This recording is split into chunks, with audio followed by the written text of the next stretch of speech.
शोपियां में एक तसादुम के दौरान लश्कर तैयबा के 3 दहशतगर्द हलाक, असलहा और गोला बारूद समेत काबिल एतराज अशिया बरामद, तलाश जारी।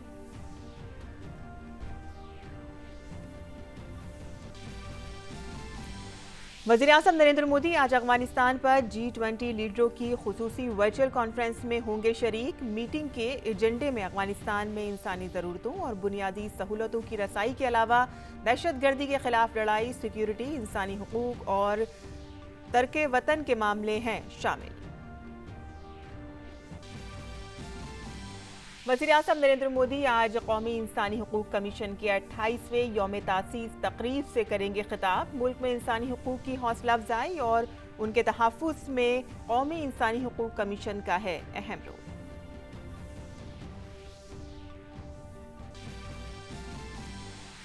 भारतीय बहरिया जापान, ऑस्ट्रेलिया और अमेरिकी बहरिया के साथ कसीर फरीकी समंदरी मश्क मालाबार के दूसरे मरहले में होगी शरीक। खलीज बंगाल में 15 अक्टूबर तक जारी रहेगी ये मश्क।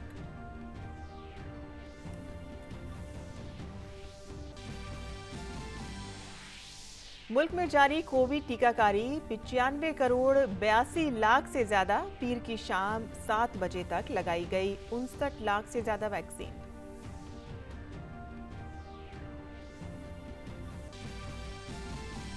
अफगानिस्तान की कमजोर मईशत को बेहतर बनाने के लिए अक़वाम मुत्तहिदा सेक्रेटरी जनरल ने की आलमी बिरादरी से माली मदद की अपील। तालिबान से की ख़वातीन को काम करने और लड़कियों को आला तालीम तक पहुँचाने की इजाज़त देने के अपने वादे पर कायम रहने की भी अपील।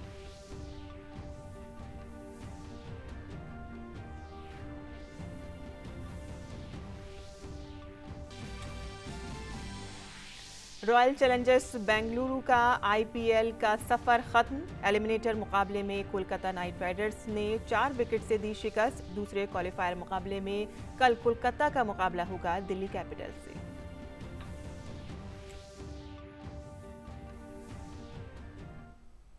आदाब नाज़रीन, खबरनामे में आपका इस्तकबाल है। मैं हूं साइमा खान। अब खबर तफसील से और सबसे पहले बात करते हैं जम्मू कश्मीर की, जहां जम्मू कश्मीर के जिला शोपियां के इलाके तुलरान में सिक्योरिटी फोर्सेस ने एक तसादुम में लश्कर तैयबा के 3 दहशतगर्दों को हलाक कर दिया। एक दहशतगर्द की शिनाख्त गांदरबल के मुख्तार शाह के तौर पर हुई है। बिहार के एक गली के हॉकर वीरेंद्र पासवान को कत्ल करने के बाद मुख्तार गांदरबल से शोपिया मुंतकिल हो गया था। बाकी 2 दहशतगर्दों की शिनाख्त नहीं हो सकी है। हलाक दहशतगर्दों से बड़ी तादाद में असला और कारतूस बरामद हुए हैं। पुलिस और सलामती दस्तों ने इलाके को घेरे में ले लिया है।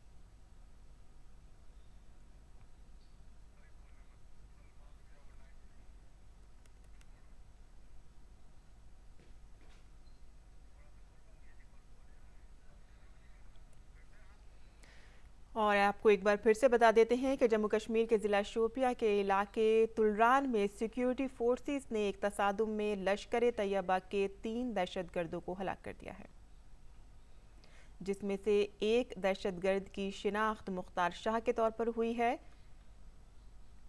वाज़ेह रहे कि बिहार के एक गली के हॉकर वीरेंद्र पासवान को कत्ल करने के बाद मुख्तार गांदरबल से शोपिया मुंतकिल हो गया था और बाकी 2 दहशतगर्दों की शिनाख्त अभी नहीं हो पाई है। इन तमाम तीनों दहशतगर्दों के पास से काफ़ी असला और बारूद बरामद हुआ है और इस वक्त वहाँ पर आपको बता दें कि पुलिस ने घेराबंदी कर रखी है और अभी भी तलाशी मुहिम जो है वहाँ पर अभी भी फ़िलहाल जारी है। आगे बढ़ते हैं, जहां वज़ीर-ए-आज़म नरेंद्र मोदी आज अफगानिस्तान के मामले पर G20 ममालिक के रहनुमाओं की मीटिंग में हिस्सा लेंगे। ये वर्चुअल मीटिंग इटली के मौजूदा सदर G20 के ने तलब की है। मीटिंग के एजेंडे में इंसानी ज़रूरियात, बुनियादी खदमात और रोज़गार के बारे में तबादला ख्याल किया जाएगा। साथ ही सिक्योरिटी और दहशतगर्दी के खिलाफ जंग, नक़्ल मकानी और इंसानी हुकूक जैसे मसाइल शामिल हैं। इस ज़िम्न में वज़ीर-ए-आज़म नरेंद्र मोदी ने बरतानवी वज़ीर-ए-आज़म बोरिस जॉनसन से बात की और भारत बरतानिया एजेंडा 2030 की पेशरफ्त का जायज़ा लिया। तफसील इस रिपोर्ट में।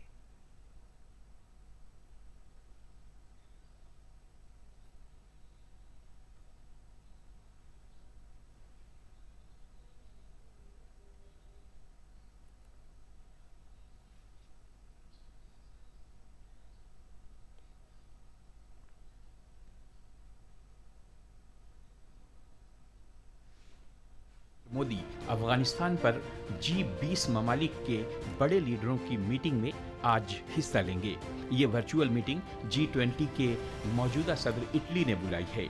वजारत खारजा ने इस बात की इत्तला दी कि इटली की दावत पर पीएम मोदी इस कॉन्फ्रेंस का हिस्सा बनेंगे। मीटिंग के एजेंडे में इंसानी जरूरतों पर रद्द-ए-अमल के साथ ही बुनियादी खिदमात और रोजगार पर बातचीत होगी।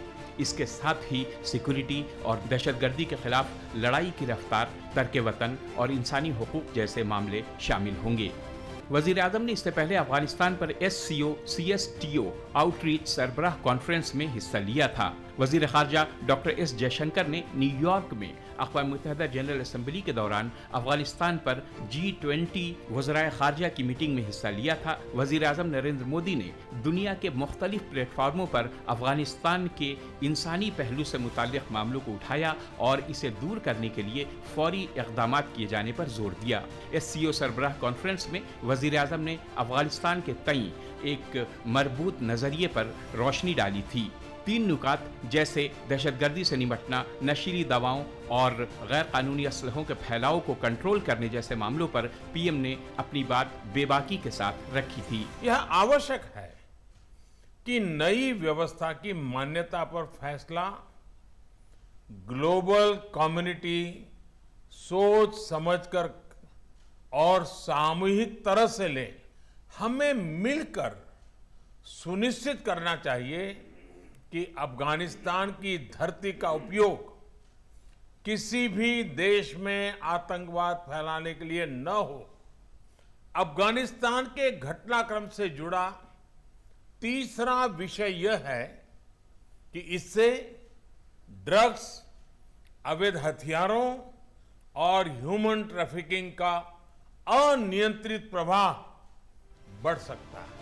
पीएम ने चौथे मामले के तौर पर बिगड़ती इंसानी सूरत हाल पर रोशनी डाली, जिसने मीटिंग में हिस्सा लेने वाले तमाम ममालिक की तवज्जो अपनी जानिब मबजूल की। आज भी हम अपने अफगान मित्रों तक खाद्य सामग्री, दवाइयां आदि पहुंचाने के लिए इच्छुक हैं। हम सभी को मिलकर यह सुनिश्चित करना चाहिए कि अफगानिस्तान तक मानवीय सहायता निर्विघ्न तरीके से पहुंच सके। बाद में अक़वाम मुत्तहिदा जनरल असेंबली में वजीर आजम की इंसानी ज़रूरतों में हिस्सा लेने के लिए अक़वाम मुत्तहिदा की मौजूदा ज़रूरत पर फिर से रोशनी डाली। अफगानिस्तान की जनता को, वहां की महिलाओं और बच्चों को, वहां की माइनॉरिटीज को मदद की जरूरत है और इसमें हमें अपना दायित्व निभाना ही होगा। गुज़िश्ता महीने 24 सितंबर को अमेरिका के सदर के साथ वजीर आजम की मीटिंग में अफगानिस्तान के मामले को भी अहमियत के साथ उठाया गया था। उन्होंने तालिबान से अपने वादे को पूरा करने, तमाम अफगानों के इंसानी हुकूक का एहतराम करने और अफगानिस्तान में बिला रोक टोक इंसानी मदद की इजाज़त देने की अपील की। क्वाड लीडरों ने भी मुश्तरका बयान में अफगानिस्तान में इंसानी ताउन के तई अपने अज़्म को दोहराया। G20 में दुनिया की 20 अहम मईशतें शामिल हैं। ये बैनुल-अक़वामी इत्तफ़ाक़ राय बनाने में मदद करने और अफगानिस्तान में इंसानी बहरान को दूर करने में अहम रोल अदा कर सकती हैं। अक़वाम मुत्तहिदा और उसकी एजेंसियों और दुनिया के इलाकाई मामलों समेत कसीर फरीकी तंजीमों के दरमियान एक मरबूत नजरिए के लिए ये एक निहायत अहम प्लेटफॉर्म है। Bureau report, DD news Urdu खबरें। और पीएम के अफगानिस्तान पर G20 कॉन्फ्रेंस में शामिल होने पर बात करते हैं अपनी नामनिगार मेघना देव से। मेघना, आज वज़ीर आज़म नरेंद्र मोदी इन ममालिक के सामने कई मौक़िफ़ सामने रखने जा रहे हैं, जिसमें दहशतगर्दी के ख़िलाफ़ जंग, नकल मकानी और इंसानी ज़रूरियात जैसे मुद्दे शामिल हैं। भारत जब अपनी बात इन ममालिक के सामने रखेगा तो किस तरह का ये माहौल देखने को मिलेगा? साइमा, बहुत ही अहम एक्स्ट्राऑर्डिनरी लीडर समिट है ये, जो अफगानिस्तान पर खासकर बुलाई गई है, जिसमें कि कई पहलुओं पर बातचीत हो सकती है, जिसमें ह्यूमैनिटेरियन असिस्टेंस की बात करें सबसे पहला। दूसरा, जो इकोनॉमी, वहां की जो इकोनॉमी है वो एक तरीके से बहुत बुरी स्थिति है। वहां पर लोगों को रोजमर्रा के जो खाने पीने की चीजें हैं उसके लिए भी अपने सामान और अपने पोजेशंस बेचने पड़ रहे हैं। उसके अलावा हम देख रहे हैं कि जो ऐसा देश जो जो बहुत हद तक निर्भर है इंटरनेशनल एड पर अपनी जरूरतें पूरी करने के लिए, वहां जो इंटरनेशनल एड है वो मिलना बंद हो गई है, तो वहां की इकोनॉमी उसकी हालत बहुत खराब हो चुकी है। तो ऐसे में जब G20 देश मिल रहे हैं तो उस पर इकोनॉमी पर क्या बातचीत हो सकती है, वो एक अहम मुद्दा हो सकता है। उसके अलावा अगर हम देखें तो आतंक का मुद्दा, दहशतगर्द का मुद्दा बहुत अहम है। वहां की आवाम को अभी भी दहशत के साए में जीना पड़ रहा है और ये एक बहुत ही अहम मुद्दा है जिस पर बातचीत संभव है। भारत ने हमेशा इस बात को सामने रखा है कि अफगानिस्तान की सरजमी को फिर से आतंक या आतंकवाद को पनाह देने के लिए, आतंकवादियों को पनाह देने के लिए या टेरर फाइनेंसिंग के लिए इस्तेमाल किया जाए, भारत रखेगा और अन्य देशों के साथ भी इस बात पर बेशक सहमति बनने की संभावना है कि किस तरीके से जो है उसे पहुंचाया जाए, वहां से ड्रग ट्रैफिकिंग ना हो, अवैध हथियारों की ट्रैफिकिंग ना हो, तो इन सभी विषयों पर खास कर बातचीत की संभावना है। जी मेघना, हिंदुस्तान जो है वो मुसलसल अफगानिस्तान की सूरत हाल पर नज़र रखे हुए है। वहाँ पे कई तरह के बहरान हैं, चाहे इंसानी बहरान हो और चाहे मईशत का मामला हो और चाहे वहाँ पे ख़वातीन का मामला हो। कई महाज पर वहाँ पे परेशानियाँ हैं जिस पर भारत आज अपनी बात G20 समिट में रखने जा रहा है। बहुत बहुत शुक्रिया मेघना इस तमाम तफसीलात के लिए। आगे बढ़ते हैं जहां वज़ीर-ए-आज़म नरेंद्र मोदी आज कौमी इंसानी हुकूक कमीशन के यौम तासीस प्रोग्राम में शिरकत करेंगे। वज़ीर-ए-आज़म सुबह 11 बजे वीडियो कॉन्फ्रेंसिंग के जरिए इस प्रोग्राम में शिरकत करेंगे। इस मौके पर वज़ीर-ए-आज़म का खिताब भी होगा। NHRC 12 अक्टूबर 1993 को इंसानी हुकूक के तहफ़्फ़ुज़ के एक्ट के तहत तश्कील दिया गया था। इसका मकसद इंसानी हुकूक को फ़रोग़ देना और इनका तहफ़्फ़ुज़ करना है।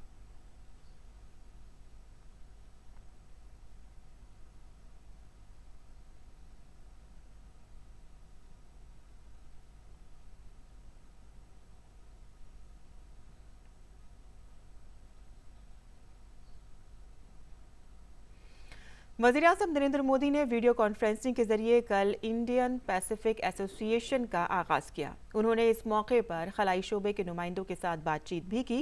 वज़ीर-ए-आज़म मोदी ने कहा कि भारत की ऐसी फैसलाकुन हुकूमत कभी नहीं रही है।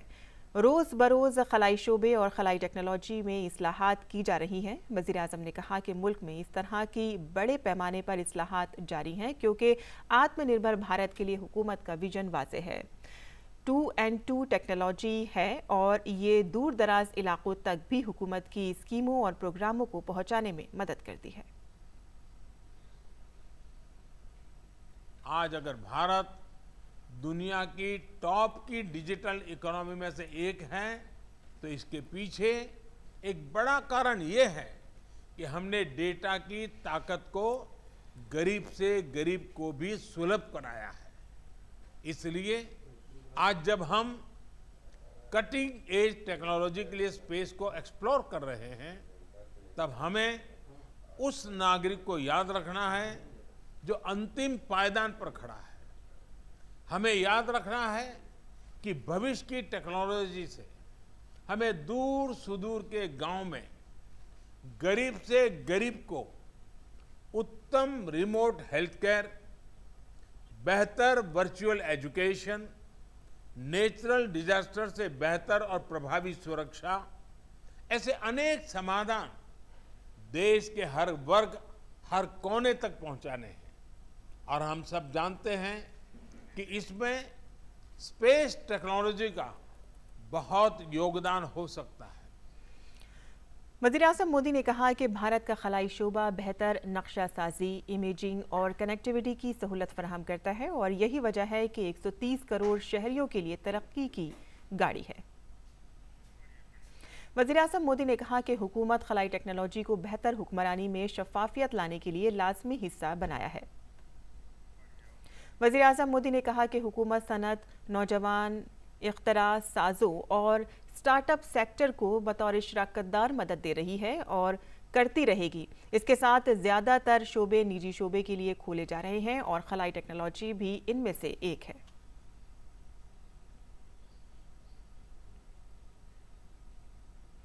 वज़ीर ख़ारजा डॉक्टर एस जयशंकर अपने वस्त एशिया के दौरे के दूसरे मरहले में आज कजाकिस्तान के नूर सुल्तान में एशिया में मुज़ाकरात और एतमाद साजी के इक़दामात पर छठी वज़ारती कॉन्फ्रेंस में शिरकत करेंगे। कजाकिस्तान CICA फोरम का मौजूदा सदर है। वज़ीर ख़ारजा एस जयशंकर कजाकिस्तान के नायब वज़ीर आज़म और वज़ीर ख़ारजा के साथ दो तरफ़ा मुलाकातें भी करेंगे। वज़ीर ख़ारजा एस जयशंकर ने उज़्बेकिस्तान के वज़ीर ख़ारजा अब्दुल अज़ीज़ कामिलोव के साथ दो तरफ़ा मुलाकात की। दोनों रहनुमाओं की बातचीत में अफ़गानिस्तान की पेशरफ्त पर तवज्जो दी गई। डॉक्टर एस जयशंकर ने तुर्कमेनिस्तान के वज़ीर ख़ारजा राशिद मेरदो से भी मुलाकात की। दोनों रहनुमाओं ने बाहमी इलाक़ाई ताउन पर बातचीत में जोर दिया और पड़ोसी ममालिक में हुए वाक़यात पर भी तबादला ख्याल किया। बातचीत के ख़त्म पर दोनों लीडरों ने करीबी रवाबित बरकरार रखने पर इत्तेफ़ाक़ राय किया।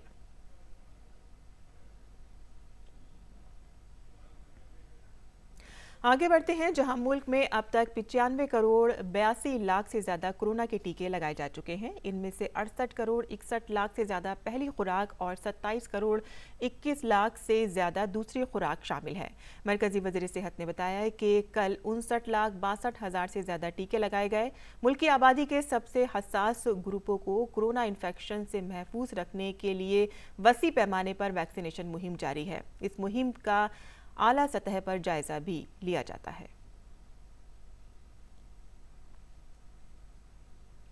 तमिलनाडु के 9 नए अजला में दही बल्दियाती इदारों के इंतखाबी नताइज का आज ऐलान किया जाएगा। वोटों की गिनती सुबह 8 बजे से 74 मराकिज़ में शुरू हो गई। नताइज का ऐलान ऑनलाइन किया जाएगा।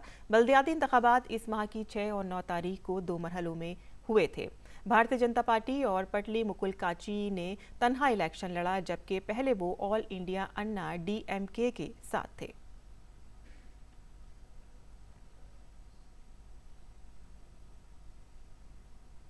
भारतीय बहरिया जापान, ऑस्ट्रेलिया और अमेरिकी बहरिया के साथ कसीर फरीकी समुद्री मश्क मालाबार के दूसरे मरहले में हिस्सा लेगी।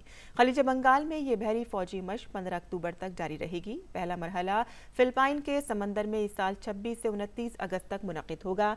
भारतीय बहरिया में INS रणविजय, INS सत्यपुरा, लंबे फासले पर बहरी गश्ती तैयारा हैप्पी 8I और एक आबदोज शामिल है। अमेरिकी बहरिया की नुमाइंदगी तैयारा बरदार बहरिया जहाज USS कार्लोवेंस करेगा, जिसमें 2 डिजास्टर USS लीक शेमलेन और USS स्टार्क डील होंगे।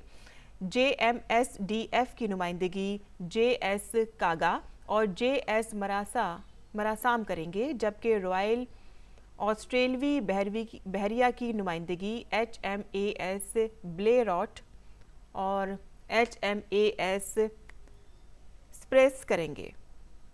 मश्क के पहले मरहले के दौरान हम आहंगी और बाहमी ताउन को फ़रोग़ दिया जाएगा और इसमें आला सतही आबदोज मुखालिफ जंगी मशक़ें, समुद्री जहाज़ के फ़रोग़ और हथियारों की फायरिंग पर तवज्जो दी जाएगी।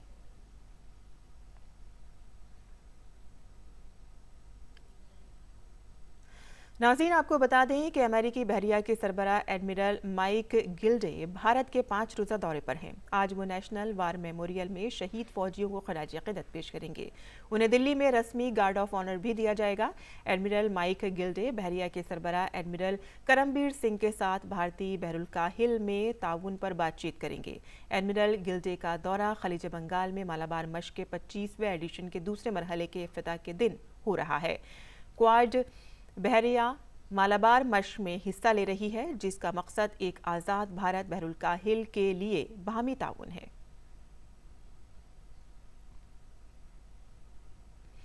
आज राजमाता विजय राजे सिंधिया का यौम पैदाइश है। वज़ीर आज़म नरेंद्र मोदी ने राजमाता विजय राजे सिंधिया के उनके यौम पैदाइश पर एक ट्वीट के जरिए खराज अक़ीदत पेश किया है।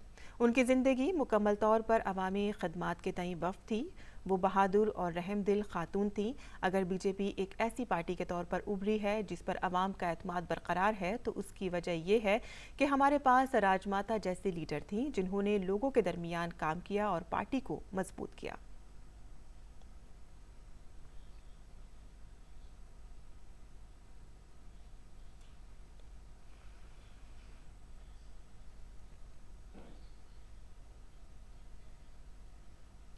और और अब पेश है दिल्ली से शाये उर्दू अखबारात का एक मुख्तसर जायजा।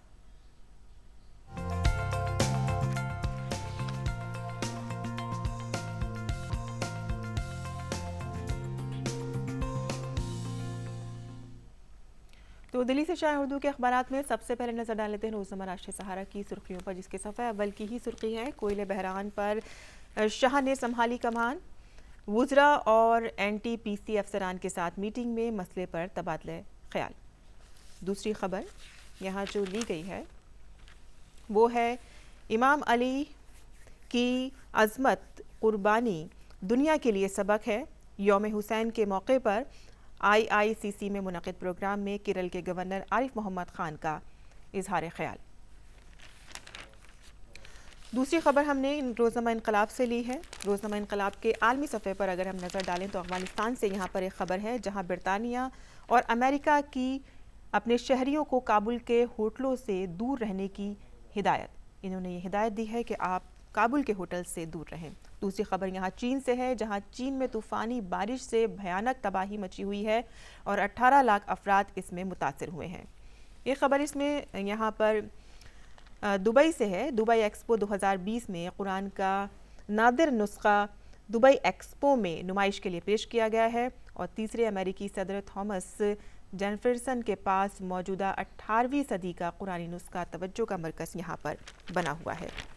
इसके अलावा एक सुर्खी हमने रोज़नामा हमारा समाज से ली है जहाँ जम्मू कश्मीर से ये सुर्खी है। आपको बता दें कि बलाई इलाकों में रवा मौसम की पहली बर्फ़बारी यहाँ पर हुई है। मैदानी इलाकों में बारिश हुई है और ताज़ा बर्फ़बारी के बाद मुग़ल शाहरा और बांदीपोरा गुरेज रोड ट्रैफिक की आमदरफ्त के लिए बंद कर दिया गया है। तो ये थी आज अखबारात की सुर्खियाँ जो हमने आपके लिए चुनी थी। आगे बढ़ते हैं और नज़र डाल लेते हैं बैनुल-अक़वामी ख़बरों पर, जहां अक़वाम मुत्तहिदा के सेक्रेटरी जनरल ने आलमी बिरादरी से मुतालबा किया है कि वह अफ़गानिस्तान की तबाह हाल मईशत को पटरी पर लाने के लिए माली मदद फराहम करे। एंटोनियो गुटरेस ने कहा कि अगर अफ़गानिस्तान की बहरान की इस घड़ी में मदद ना की गई तो यहाँ इंसानी बहरान मज़ीद गहरा हो सकता है। उन्होंने इंसानी बहरान को कम करने के लिए किए गए इक़दामात करने की फौरी ज़रूरत पर भी जोर दिया। तालिबान ने रवा साल 15 अगस्त को अफ़गानिस्तान में क़दार पर कब्ज़ा कर लिया था, जिसके बाद बैनुल-अक़वामी मालियाती इदारों ने तरक्याती कामों के लिए दिए जाने वाले अरबों डॉलर रोक दिए थे। ताहम इंसानी इमदाद जारी रखी गई। साथ ही अक़वाम मुत्तहिदा के सेक्रेटरी जनरल ने तालिबान पर जोर दिया है कि वो ख़वातीन को काम करने और लड़कियों को हर सतह की तालीम तक रसाई देने के अपने वादे को बरकरार रखने की अपील की।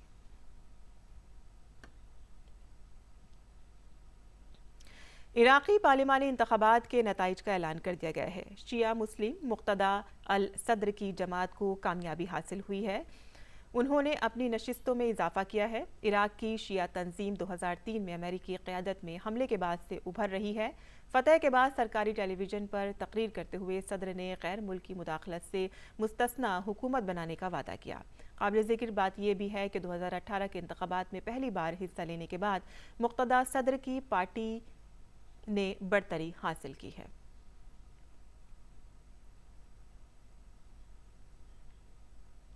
वहीं दूसरी जानिब मुक़्तदा सदर की पार्टी के हामी इराक़ में इंतखाबी नताइज के बाद बगदाद की सड़कों पर जश्न मना रहे हैं।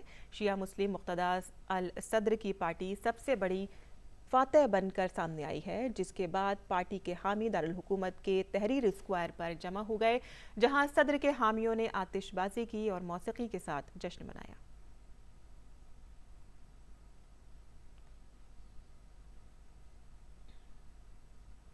खेल की खबरों पर नजर डालें तो कोलकाता नाइट राइडर्स ने एलिमिनेटर मुकाबले में रॉयल चैलेंजर्स को 4 विकेट से शिकस्त दे दी है। इस जीत के साथ ही KKR दूसरे क्वालिफायर में पहुंच गई है, जहां इसका मुकाबला दिल्ली कैपिटल से होगा।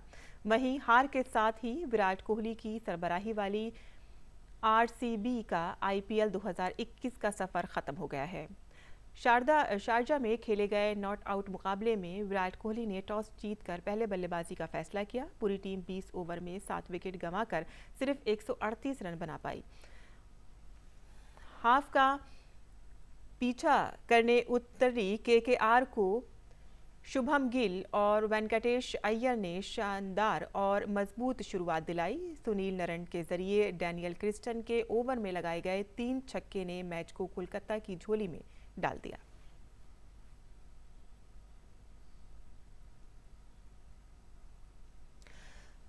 जर्मनी की टीम ने अगले साल कतर में होने वाले फुटबॉल हॉकी कप के लिए क्वालिफाई कर लिया है। इस तरह जर्मनी की टीम आलमी कप 2022 के लिए क्वालिफाई करने वाली पहली टीम बन गई है।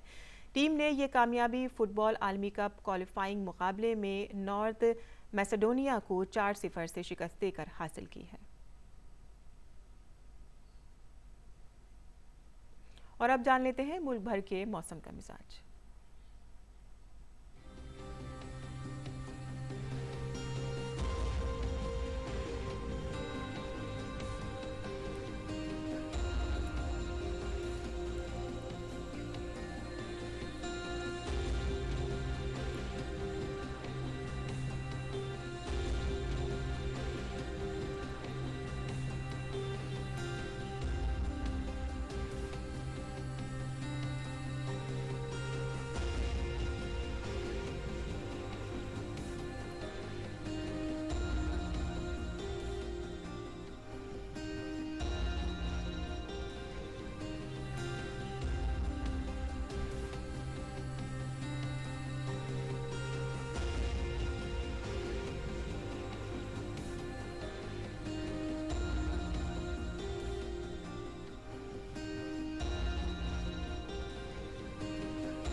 इसी के साथ ही हमारा खबरनामा यहीं ख़त्म पसीर होता है। हमारी पूरी टीम को दें इजाज़त।